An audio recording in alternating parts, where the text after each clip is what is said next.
I remember that my stint in NFPW, which started in the late 70s, and I became active on the national level in 1983 when I became the National Contest Director. I actually served for 25 years as the National Contest Director when I finally retired from that position. I was a daily newspaper bureau chief.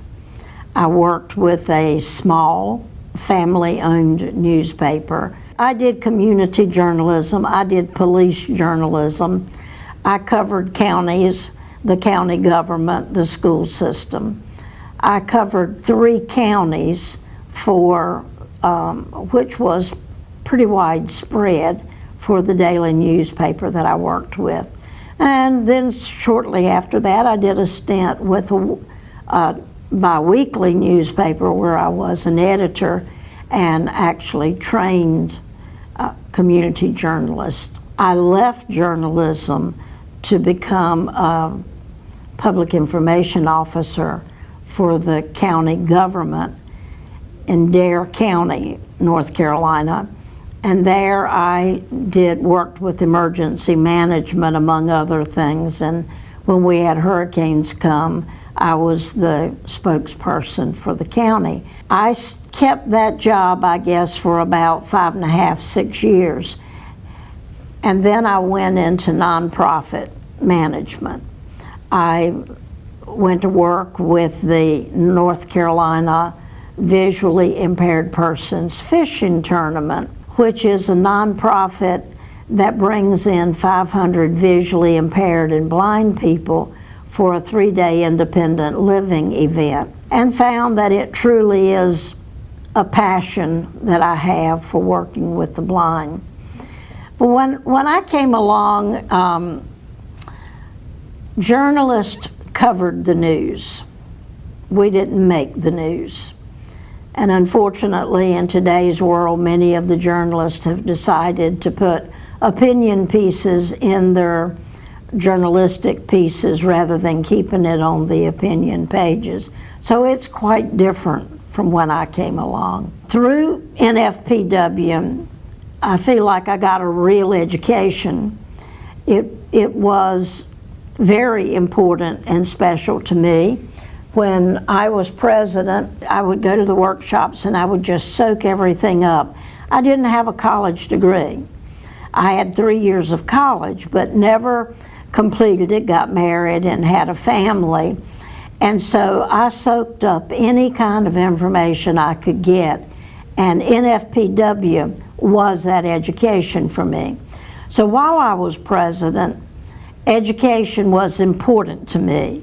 I was able to get it lined up so that we got the college credit classes while we were attending the conferences. We worked with the University of Missouri to do those things. I can never say that I did these things as president, because I always looked at, with the other officers, we were a team. But we did a journalism school. We were able to get the National Federation of Press Women to sponsor that, and we trained young journalists for summer camp. My best friend, who wouldn't take a job as such in my administration, when I said, "What do you want to do? You can do anything you want to." Clara Carteret said, "I want to be in charge of fun and frivolity." So she actually was the first one who was the hospitality person. After my 2 years, Ruth Anna then got Meg Hunt to be in charge of the hospitality, and she, of course, did just an absolutely great job, and that position has been carried on through the years. It's tough to look at what the future of this organization is going to be. I am very impressed that we have younger folks who are willing to assume the role as president and officer of this organization.